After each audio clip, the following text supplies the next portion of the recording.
January 2013. A 21-year-old Canadian student vanishes inside one of Los Angeles' most infamous hotels. Her name was Elisa Lam. For weeks, there were no clear leads, only silence. Then something happened that transformed a missing person case into a global obsession. A short piece of surveillance footage surfaced online, an elevator video. In it, Elisa appears disoriented. She presses multiple buttons. She steps in and out. She peers into the hallway as if reacting to something unseen. Within days, the clip went viral. Millions watched. Theories exploded. The internet turned her disappearance into a mystery bigger than reality. And then, weeks later, Elisa Lam was found in a place no one expected. A rooftop water tank. No obvious signs of an attack. No clear explanation that satisfied the public. And the question that still echoes today. What really happened to Elisa Lam? Tonight, we revisit this case with modern investigative perspective, historical context, and a human lens, one that refuses to treat tragedy like entertainment. This is Global Echo Files. Before Elisa Lam became a viral mystery, she was simply a person, a daughter, a student, a young woman with thoughts too big to keep inside. Elisa was from Vancouver, British Columbia, Canada. She was 21 years old in 2013, the age when life still feels open-ended, when the future is more possibility than plan. Friends and family described her as intelligent, curious, and reflective. She seemed to observe life carefully, not just what happened, but what it meant. Elisa also documented her inner world publicly. She blogged, she posted, she wrote about her experiences and emotions with an honesty that felt unusually raw. Not performative, not attention-seeking, just human. That openness matters because it shaped how people later interpreted her story. When the elevator video surfaced, the world didn't see her as a student. They saw her as a mystery. But in her writing, Elisa wasn't a mystery at all. She was someone trying to understand herself, trying to manage pressure, trying to live fully in a world that often overwhelms young people quietly. In early 2013, Elisa began traveling alone through California. For many people, traveling alone is a symbol of independence. It's growth. It's freedom, but it's also isolation. It removes routine, it reduces support. It amplifies stress, and it makes everyday challenges heavier. Elisa traveled to different cities, exploring, taking photos, sharing thoughts. She wasn't running from anything, she was moving toward life. And eventually, her journey led her to downtown Los Angeles, to a hotel with a reputation that many only learn about after it's too late, the Cecil Hotel. Los Angeles is a city of extremes, sunlight and shadow. Luxury and survival, opportunity and danger living on the same street. Downtown LA has always carried a complicated history. In some areas, expensive buildings rise next to neighborhoods struggling with poverty and instability. Streets can shift from lively to unsettling in a single block, and in the center of that tension sits the Cecil Hotel. The Cecil opened in the 1920s, a time when Los Angeles was selling a dream. But over decades, the Cecil became tied to the darker side of urban history. The building gained a reputation for crime, instability, death, long-term residents in difficult situations, a general sense of something is wrong here. It's important to say this clearly. A building is not evil. A place cannot curse people, but environments shape risk. Hotels with poor security, unstable residents, chaotic foot traffic, and minimal oversight become magnets for trouble, not supernatural trouble, but human trouble. The Cecil also sits near Skid Row, an area long known for homelessness and drug issues. That proximity matters because it affects who passes through the building, how safe it feels, and how controlled it really is. Despite all of this, the Cecil remained open. It was still listed as a budget hotel, tourists still booked rooms, backpackers still stayed there. People unfamiliar with LA's history treated it as just another building. Elisa checked in late January 2013. At first, she was assigned to a shared room, typical for budget travelers. But within a short time, her roommates complained about her behavior. Reports later suggested she was acting unusually, disruptive, strange, unsettling to others. This is a critical detail, because the hotel did not remove Elisa from the building. They moved her into a private room. On paper, that sounds like a solution. In reality, it created isolation. A shared room means someone notices patterns, someone hears distress, someone can report concerns in real time. A private room becomes a sealed box. If something goes wrong, no one knows. So Elisa was placed alone, inside a hotel known for chaos. inside a city she didn't live in, far from family, far from routine, and soon after, she vanished. Elisa Lam was last confirmed seen on January 31st, 2013. She was supposed to check out, but she didn't. Her phone went quiet, no contact, no messages, no confirmation of travel. Her family grew alarmed quickly. This wasn't just a young person taking time off. Elisa was traveling alone. She was known to communicate. Silence was abnormal. They contacted authorities. Los Angeles police began investigating. They searched the Cecil Hotel. They questioned staff. They checked rooms. They reviewed areas accessible to guests. Search dogs were reportedly brought in. The focus was to locate any trace of Elisa, or at least to establish the direction she went. But there was a terrifying problem. The hotel was full of movement, guests, residents, workers, strangers. In a chaotic environment, a person can become invisible. If Elisa left the hotel, she could disappear into the city. If she stayed inside, she could disappear within the building. Both possibilities were horrifying. Days passed with no results. And then came the moment that changed everything, not for investigators, for the world. Surveillance footage. The elevator video is the reason Elisa Lam's case became global. Because it doesn't just show movement, it shows emotion, or at least what appears to be emotion. In the video, Elisa enters the elevator. She presses multiple buttons. She steps in and out. She leans into the hallway. She gestures with her hands. She appears to hide in the corner at one point, then reemerges.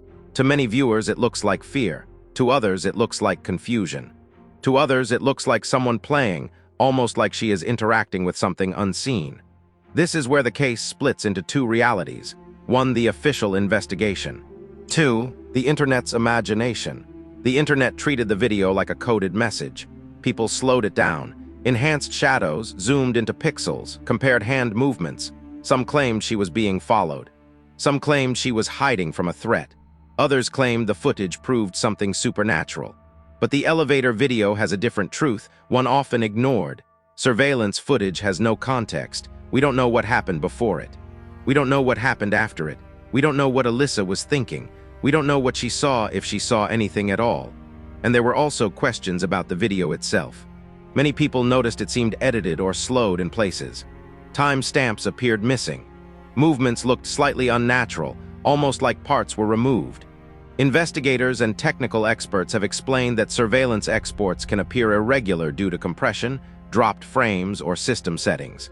But in a case where people already mistrust the conclusion, even small technical issues become fuel. The elevator's behavior also caused confusion. Why did the doors remain open for so long? Why didn't it move? One possible explanation is the door hold function, or that someone could be holding the door sensor. Another possibility is button combinations causing the elevator to delay. But again, ambiguity creates obsession. And the elevator clip became one of the most analyzed videos in true crime history. Not because it proved something, because it didn't. It created a feeling, and feelings spread faster than facts. After the elevator footage went public, the pressure increased massively. Now investigators weren't just handling a missing person case. They were handling a viral story, a public spectacle, a storm of phone calls and tips from people who didn't know Elisa but felt connected to the mystery. This kind of attention can help investigations, but it can also distort them, because suddenly, every witness thinks they saw something. Every rumor becomes a lead. Every theory competes with evidence. The Cecil Hotel itself became a character in the story. People dug up its history, its reputation, its darkest chapters. This added weight. Because in a place with a history of chaos, any tragedy feels like confirmation. The case became symbolic. A young woman alone, in a dangerous hotel, in a massive city, captured in disturbing footage. Then gone. For weeks there was nothing, no confirmed sighting, no confirmed exit, no confirmed contact, just silence. And then the silence broke in the most disturbing way. Not through a call, not through a message, through a complaint. In mid-February 2013, guests at the Cecil began reporting something odd. The water pressure was low. Some said the water tasted strange. Some said the water looked unusual. In hotels, water issues are common, but this was different. A maintenance worker was sent to the rooftop to inspect the building's water tanks. These tanks are large, industrial containers used to supply water to rooms. When he checked one of them, he found Elisa Lam. The discovery shocked investigators, media, and the public. Because the rooftop was not an obvious location. It raised immediate questions. How did Elisa reach the roof? Was rooftop access restricted? Were doors locked? Were alarms triggered? Then another detail, the tank lid was found open. That detail changed everything. Because if Elisa entered the tank accidentally, how? If she entered intentionally, why? If someone else put her there, how was that done without being noticed? The water tank discovery created a case that felt impossible. Not because it was supernatural, because it was logistically confusing. And in confusion, people reach for extremes. The coroner ruled Elisa Lam's death an accident. The conclusion, Elisa drowned. Bipolar disorder was mentioned as a contributing factor, suggesting that Elisa may have been in a disoriented state. There was no clear evidence of assault, no confirmed foul play. The case was officially closed. But the public wasn't satisfied, because the official explanation answered what, but not how. How did she reach the roof? How did she access the tank? Why was the lid open? Why the strange elevator behavior? The gap between conclusion and understanding became the engine of endless debate. This case became one of the internet's most debated mysteries for a reason. It contains 3 elements that generate obsession. 1, a disturbing setting. 2, confusing visual evidence. 3, a shocking discovery location. These 3 elements create an unsolved feeling, even when the case is officially closed. People questioned roof access. Some argued there was no way Elisa could reach the tanks alone. Others found details about fire escapes and access routes that suggested it was possible. People questioned the elevator clip. Some believed she was hiding from someone. Others believed she was disoriented. People questioned the tank lid. Some argued tanks are difficult to open. Others pointed out maintenance access could explain it. The truth is, without a perfect reconstruction, none of these debates fully settle. And here's the most important point, the human point. Elisa Lam became an internet legend, but she was a vulnerable young woman. The viral mystery culture often forgets that. People made memes, made horror edits, made conspiracy content, but Elisa was real. She had a family, and the internet's need for mystery sometimes turned her into entertainment. This is why her case matters, not because it's spooky, because it reveals how quickly humanity is lost when uncertainty becomes content. Officially, the case is closed, but culturally it never ends. Elisa Lam's name remains searchable everywhere. New viewers discover the elevator clip every year. New podcasts revive the theories. New documentaries reframe her story again and again. But for Elisa's family, this was never a mystery. It was a loss, a permanent absence. And the hardest part is that even the official conclusion doesn't remove the why that families naturally carry after tragedy. Elisa Lam's story is not just a mystery. It is about vulnerability, mental health, isolation, and how quickly unanswered questions echo beyond official conclusions. Not every tragedy has a villain, not every case has a satisfying ending, but behind every viral mystery is a person, a life that mattered. And yet, even after official closure, the Elisa Lam case refuses to settle into history. Because in modern times, a case doesn't only live in police files, it lives in comments, in edits, in reaction videos, in slow-motion breakdowns, in theories that multiply faster than facts. Elisa Lam's disappearance didn't just become a mystery, it became a template for how the internet turns tragedy into a puzzle and how a single unanswered detail can dominate public memory for years. The deeper investigators looked, the more they realized this wasn't just a case about what happened to Elisa. It was also a case about what happens to truth when millions of people try to solve something emotionally. Because there is one fundamental difference between law enforcement and the internet. Law enforcement is trained to accept uncertainty. The internet is not. The internet demands a satisfying ending. A villain, a motive, a reveal. And when none of those appear, the story doesn't die. It mutates. It turns into questions stacked on top of each other until the original person, Elisa, becomes almost invisible. But if we slow down and look at this case like an investigator, not a spectator, a different picture emerges. Not one of supernatural darkness, not one of a movie-like conspiracy, but something more disturbing in a quieter way. A young person isolated, overwhelmed, and in an environment that offered no real protection. Because when Elisa checked into the Cecil, she wasn't entering a typical hotel. She was entering a chaotic ecosystem. In that kind of place, small disturbances don't stand out. People acting strangely don't become emergency situations. They become background noise, And that matters. Because according to reports, Elisa's behavior had already raised concerns with roommates. Yet the system around her treated it as an inconvenience, not a warning sign. So instead of checking for deeper risk, the hotel moved her. A private room, a space where she could be alone with whatever she was going through. And loneliness can feel like comfort for a while. But in vulnerable moments, loneliness becomes a trap. Now let's return to the elevator video again, not as a mystery clip, but as the last documented moment Elisa was seen. When you watch it without theory, one thing becomes clear. Elisa appears to be responding to something. But the question is what? The internet assumes someone else. A follower, a threat. But a trained investigator has to consider another possibility. Elisa may have been responding to her own internal distress. The reason this matters is because behavior can look external even when it's not. Someone can appear to hide from a person who isn't there. Someone can appear to negotiate with danger that exists only in perception. Someone can move as if they are being watched, even when they are alone. And when that happens, the environment becomes extremely important, because a safe environment can interrupt the spiral. A supportive person can intervene. A staff member can call help. A friend can step in. But what if there is no one?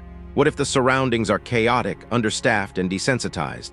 Then the spiral continues without resistance. This is one of the most heartbreaking parts of the Elisa Lam case. Not the theories, the loneliness. Because even if we accept the official conclusion that this was an accident shaped by disorientation, we still face an uncomfortable question. How does someone in that condition reach a rooftop water tank without being noticed? That question has haunted the case for over a decade, and it's important to approach it carefully, because difficult does not mean impossible. Many people assume rooftops are always locked and monitored, but in older buildings, especially ones with complicated management, access can be inconsistent. Doors can be left unsecured. Alarm systems can malfunction. Staff can miss details. And in the Cecil's history, there were already known concerns about safety and oversight. So the possibility of Elisa reaching the roof cannot be dismissed purely on disbelief. Then comes the water tank itself. The public imagination treats the tank like a sealed vault, but maintenance systems are designed for access. Not frequent access, but access. If the lid was open, it suggests it was not fully secured at that moment. And if Elisa was on the rooftop, disoriented, confused, vulnerable, the tank could have appeared like something else.